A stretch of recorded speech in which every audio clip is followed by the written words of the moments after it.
সুপ্রভাত, good morning, শুভ সকাল। আমার সকল দর্শক বন্ধুদের জানাই অনেক শুভেচ্ছা, অনেক ভালোবাসা। হ্যাপি উইথ মাম্পি চ্যানেলে অনেক স্বাগত। আমি মাম্পি নিয়ে চলে এসেছি আপনাদের সামনে আরেকটি নতুন ব্লগ ভিডিও। আশা করি ভিডিওটা আপনাদের ভালো লাগবে। তো চলুন, ঘড়ির কাঁটায় এখন বাজে 7টা, আর আজ হচ্ছে হ্যাপিওয়ালা সানডে। তো সানডের অনেক অনেক শুভেচ্ছা রইল। আশা করি আপনারা আপনাদের সানডেটা বেশ ভালোভাবেই কাটাবেন। আর পুরো ভিডিওটা স্কিপ না করে দেখার অনুরোধ রইল। সাথে থাকবেন, পাশে থাকবেন। তো সকালবেলা ঘুম থেকে উঠে আজকে বাসি বিছানা ক্লিন করে নিচ্ছি। বাসি বিছানা ক্লিন করে তারপর যাব বাইরে ফ্রেশ আউট হতে। আজকে একটুখানি কাজে তাড়াহুড়ো আছে। তাড়াহুড়ো বলতে বেশ ভালো তাড়াহুড়ো আছে। আসলে আজ হচ্ছে সেই দিন যেই দিন আমার প্রভুর দাঁত তোলা। তো সকালবেলা কিন্তু বুঝতে পারিনি দিনটা এতটা জটিল হবে, দিনটা এতটা কষ্টের হবে। বলে না, উপর থেকে কি লেখা আছে আপনারা কেউই কিন্তু কিছুই জানেন না, বা আমরা কেউই কিছু জানি না। তো যেরকমভাবে যেটা লেখা আছে ঠিক সেরকমভাবেই সেটা হবে। দিন শেষে জানতে পারবেন কি হয়েছে না হয়েছে। সারাদিন তো রইলামই আপনাদের সাথে আড্ডা দেওয়ার জন্য, আপনারাও কিন্তু আমার সাথে থাকবেন। চলুন, সকালবেলা ফ্রেশ হয়ে চলে এসেছে এখানে চায়ের আড্ডায়। তো আজ যেহেতু বাবান আছে সেই জন্য বাবান চা খাবে। তো বড় কাপটা আমার, ছোট কাপটা একটা প্রভুর, একটা ছোট প্রভু। সকাল সকাল চা বসিয়ে দিয়েছি। চা খেয়ে রান্নাঘরে এসেছি।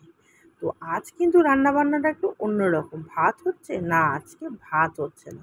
আজকে একটু সানডেতে স্পেশাল রান্নাবান্না করছি। কি বুঝতে পারছেন কি রান্নাবান্না করছি?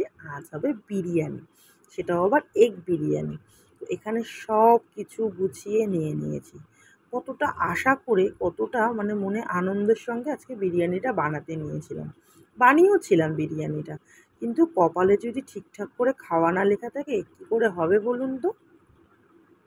যাই হোক, ওইসব গল্প পরে হবে। চলুন বিরিয়ানিটা কী করে বানাচ্ছি সেটা আপনাদের সাথে শেয়ার করি।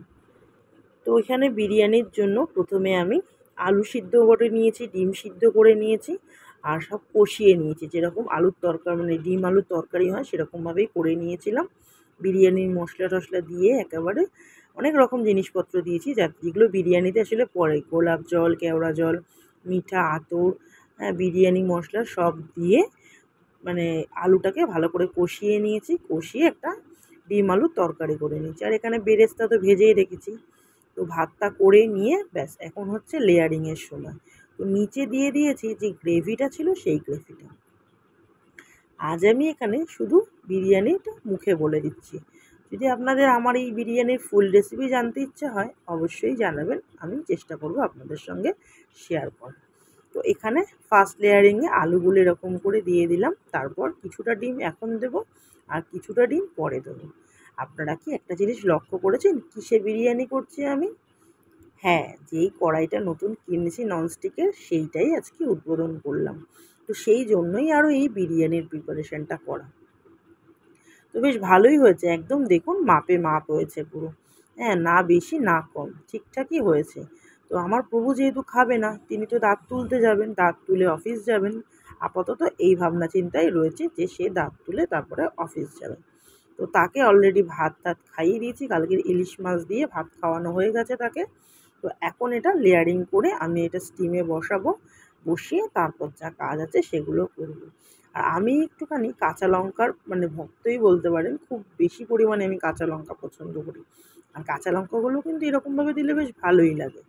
আর এই যে এখানে কেশর আর হচ্ছে গরম দুধ, তার মধ্যে রয়েছে ভাতের যে ফুটন্ত জলটা, যখন ভাত ফুটছিল সেই জলটা দিয়ে একটু সামান্য গোলাপ জল, সামান্য কেওড়া জল দিয়ে একটা মানে ঘোল মতন বানিয়ে ওটাই এর মধ্যে দিয়ে দিলাম। দিতে বিরিয়ানি লেয়ারিং করে বিরিয়ানিটা স্টিমে বসিয়ে দিয়ে এসেছি। এখানে নিয়ে নিয়েছি পেঁপেটা কাটতে। গতকালকে যে পেঁপেটা প্রভু পেরেছিল, তো সেই পেঁপেটা অনেকটাই বড় পেঁপে। তো ভাবলাম পাশের বাড়ি একটুখানি দিয়ে দেবো, আর কিছুটা নিজেরা খাবো। তো ঘরের কাজ মোটামুটি সবই কমপ্লিট করে এসেছি, শুধু নিজের স্নানটুকুনি ছাড়া। সব কিছুই ভাবনা চিন্তার মতোই চলছিল, কিন্তু হঠাৎ করে যে এই ঘটনাটা ঘটে যাবে সেটা আমরা বুঝতে পারিনি। প্রভুকে নিয়ে গেছিলাম দাঁত তুলতে, আপনারা তো দেখলেনই, প্রভুকে নিয়ে দাঁত তুলতে গেছিলাম। সেখানে গিয়ে কী যে কেলেঙ্কারি অবস্থা হলো, মানে আমি আজকে সারাদিন ভিডিওই করতে পারিনি। কি করা যাবে, হঠাৎ করে যদি বিপদ আসে। তো এখানে বিরিয়ানিটা দেখিয়ে দিই আপনাদেরকে কেমন হয়েছে। দেখতে তো বেশ ভালোই হয়েছে, খেতেও কিন্তু দুর্দান্ত হয়েছে। বাবান বলছিল যে মা খুব সুন্দর হয়েছে খেতে। আর সবসময় বলি যে আমার ছেলে একটুখানি খাওয়া রসিক মানুষ, খুবই খাওয়া রসিক মানুষ। তো মানুষ মানে এই বয়সে হয়তো বলবেন ওইটুকুনি বাচ্চা কি বোঝে, কিন্তু ও যা বোঝে আমার প্রভুও সেটা বোঝে না খাওয়া দাওয়া সম্পর্কে। তো যাই হোক, বিরিয়ানিটা খুবই সুন্দর হয়েছিল, নিজের মুখেই প্রশংসা করছি। আর ঝরঝরে কতটা হয়েছে সেটা তো আপনাদের চোখের সামনেই রয়েছে। তো চলুন এবার পুরো গল্পটা আপনাদের একটুখানি ছোট্ট করে বলি। গেছিলাম প্রভুর দাঁত তুলতে। মাড়ির দিকের দাঁত মানে হচ্ছে লাস্টের দুটো দাঁত ফেলে তার মাঝখানে ৩ নম্বর দাঁতটা লাস্ট থেকে। তো দাঁতটা তুলতে গিয়ে দাঁতের গোড়াটা তার এতটাই শক্ত, এতটাই মজবুত, লাস্ট পর্যন্ত তার দাঁতটাকে সার্জারি করতে হয়েছে। আমরা পাক্কা 11:30টায় ঘর থেকে বেরিয়েছি, ওই 11:15টায় আমাদের অ্যাপয়েন্টমেন্ট ছিল। তো 12টা থেকে শুরু করেছে, 12টা থেকে বেজে গেল ঘড়ির কাঁটায় 3টে পর্যন্ত। অতি কষ্টে মানে দাঁত ভেঙে বলুন, ড্রিল মেশিন দিয়ে কেটে বলুন, অনেক রকম চেষ্টা করে লাস্টে সার্জারি করতে হয়েছে মাড়ি থেকে দাঁতটা তোলার জন্য। আর তার জন্য প্রভুর দুটো স্টিচও পড়েছে। মানে বুঝতে পারছেন কতটা কেলেঙ্কারি অবস্থা হয়েছে। এদিকে ছেলেটাকে ঘরে রেখে গেছি, এদিকে আমি স্নান করে যাইনি, আর বিরিয়ানিটা করে রেখেই গেছিলাম যে এসে গরম গরম খাওয়া দাওয়া করবো। কিন্তু কপালে না থাকলে কি, ঠকঠকালে হবে কি, সেই হয়েছে আমাদের অবস্থা। যাক, আর বলে লাভ নেই, যেটা হওয়ার সেটা হয়ে গেছে। প্রভুকে নিয়ে চলেও এসেছি, প্রভুকে রেস্টে রেখেছি একটুখানি। আর এখন কিন্তু সন্ধ্যা হয়ে গেছে। সো গুড ইভিনিং, শুভ সন্ধ্যা। সন্ধ্যাবেলা এখন ওই ঘড়ির কাঁটায় বাজে 7টা মতন। কারণ আমাদের ডাক্তারখানা থেকে ফিরতে ফিরতে বেজে গেছিলো 3:30, স্নান করে খাওয়া দাওয়া করে করতে করতে বেজে গেছিলো 4টে। তো 4টের পরে গিয়ে শুয়েছি। আজ আমার মাথায় শ্যাম্পু করার কথা ছিল, কারণ গতকালকে আপনারা নিশ্চয়ই দেখেছেন আমি হেনা করেছি মাথায়, কিন্তু ওই 3:30টের সময় এসে কখন আর শ্যাম্পু করব। তাতে করে আর শ্যাম্পু করা হয়ে ওঠেনি। মাথাটা প্রচণ্ড ভার লাগছে, কাজবাজ কিছু করতে ইচ্ছা করছে না। আর যতই যাই বলি না কেন, বিরিয়ানি করলে কিন্তু কাজবাজটা কিন্তু প্রচুর পড়ে যায়, বিশেষ করে বাসনপত্র, যেখানে একার হাতেই আমি সবটা ব্যালেন্স করে করি। আর আজকে যেহেতু প্রভুর শরীরটা প্রচণ্ডই খারাপ, বুঝতেই পারছেন যে একটা দাঁতের মধ্যে অপারেশন করে মানে সার্জারি করে করেছে। আমি কনস্ট্যান্ট সেখানে ছিলাম, আমি দেখেছি, ফিল করেছি যে কতটা কষ্ট পেয়েছে। মানে ইভেন 3টে অ্যানেস্থেশিয়া দিয়ে, হ্যাঁ, যে অবশ করার ইঞ্জেকশন সেইটা দেওয়া হয়েছে 3বার তাকে। মানে সে কতটা কষ্ট পেয়েছে। আসলে ছেলেরা একটুখানি নিজেদের কষ্টটাকে বুঝতে দেয় না। এখানে যদি আমি থাকতাম হয়তো কান্নাকাটি করে সেই জায়গা থেকে উঠে চলে আসতাম। সত্যিই তাই। আমার একদম ব্যথা সহ্য হয় না, আর একদম ধৈর্য নেই। কিন্তু প্রভু দাঁতে দাঁত চিপে সহ্য করেছিল। তো আজ আর প্রভু অফিস যেতে পারেনি। তো অফিসের ওখানে ফোন করে বলে দিয়েছে যে আজ আর যেতে পারবে না। তো আজকে ঘরে রেস্ট নিচ্ছে। তো এখন এখানে সন্ধ্যাবেলা সারাদিনে সকালবেলা যা বাসন-কুসন মেজেছিলাম, তো সেগুলোই এখন এখানে গুছিয়ে নিচ্ছি। গুছিয়ে চা নিয়ে ঘরে যাব। তো এখানে চা ঢেলে নিচ্ছি। তো প্রভু খাবে আর আমি খাবো। তো দুজনের জন্য চা করেছিলাম 2 কাপ দুধ চা, কিন্তু প্রভু বলল আমি আর দুধ চা খাবো না। লাস্টে 2 কাপ চাই আমাকে খেতে হলো। কী করব, বানিয়ে ফেলেছি যেহেতু। প্রভুর জন্য আবার লাল চা করে দিলাম, আর এরপর প্রভুকে করে দিতে হবে আমাকে সুজি। কারণ প্রভু সেই মানে দাঁত তুলতে যাওয়ার আগে খেয়ে তারপরে ডাক্তারখানায় গেছিলো। তারপরে আর সেরমভাবে কিছুই খায়নি। দুপুরবেলা বাবানকে দিয়ে দোকান থেকে একটু আইসক্রিম আনিয়েছিলাম, সেই আইসক্রিমটুকুনি খেয়েছে। তো এখন হচ্ছে প্রভুর জন্য লিকুইড সুজি। দেখুন কতটা পাতলা সুজিটা করছি, এরপর জমে গিয়ে পুরো থকথকে হয়ে যাবে। যথেষ্ট জল দিয়েছি, দুধ দিয়েছি, দিয়ে একটা পাতলা লিকুইড সুজি বানাচ্ছি, কারণ আজকে তো তার পাতলা লিকুইড খাওয়ার কথা। সুজিটা বানিয়ে ওখানে রেখে দিয়ে চলে এলাম ঘরে। সকালবেলা যা জামা কাপড় কেচেছি সেগুলো। আজ আর আমার শরীরটা একদম চলছে না, কিছুই আর ভালো লাগছে না, কিন্তু কিছু করার নেই না।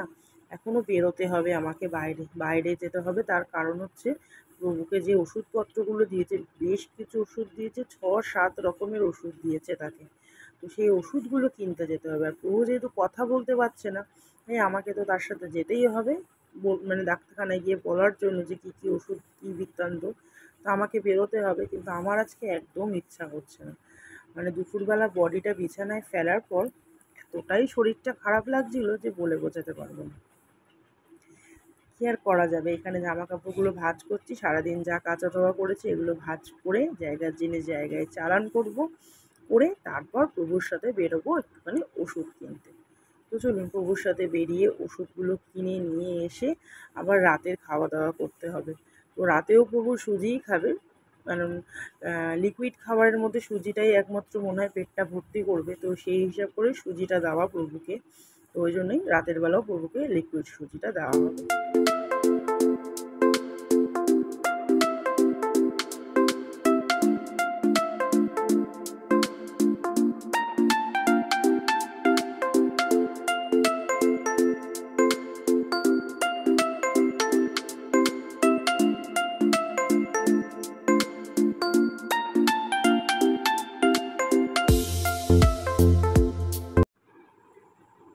বাইরের কাজ সেরে প্রভুর ওষুধপত্র নিয়ে চলে এসেছি ঘরে। প্রভুকে ওষুধগুলো বুঝিয়ে দিচ্ছিলাম আমি। আর এই দেখুন, বললাম না সুজিটা জমে যাবে, দেখুন কতটা জমে গেছে। আর এখানে রাতের বেলা বিরিয়ানিটা গরম করব বলে এখানে জল গরম বসিয়েছি। তো জলের ওপর স্টিমে বিরিয়ানিটা গরম করতে দেব। আর এখানে প্রভুর জন্য খাবারটাও বেড়ে নিচ্ছি। সুজিটা যথেষ্ট মানে একটুখানি গাঢ়ই হয়ে গেছে বলতে পারেন। তো প্রভুকে বললাম যে স্পুন দিয়ে একটুখানি আস্তে আস্তে করে খাও, যাতে মানে অসুবিধা হবে না খুব একটা, নরম খাবার খেলেও চলবে বলেছে ডাক্তার। তো এখানে দিয়েছে। আর এই দেখুন ওষুধপত্র দেখুন, বললাম 6-7 রকমের ওষুধ দিয়েছে, সেই সব ওষুধ প্রভুকে বুঝিয়ে দিতে হলো, তো বুঝিয়ে দিলাম। আর রাতের ডিনারও কমপ্লিট হয়ে গেছে, বাবানকেও খেতে দিয়ে দিয়েছি। দিয়ে আগামীকাল যেহেতু সোমবারের জন্য একটু বেগুন নিয়ে এসেছি। আর এখানে বাসন কোসন মেজে গ্যাস ট্যাস মুছে পুরো নিট অ্যান্ড ক্লিন করে দিনটাকে এখানে শেষ করলাম। তো আশা করছি ভিডিওটা ভালো লেগেছে। ভালো লাগলে প্লিজ একটা লাইক করে দেবেন। So tata, bye bye and good night. দেখা হচ্ছে নতুন সুন্দর ব্লগে। ভালো থাকবেন, সুস্থ থাকবেন।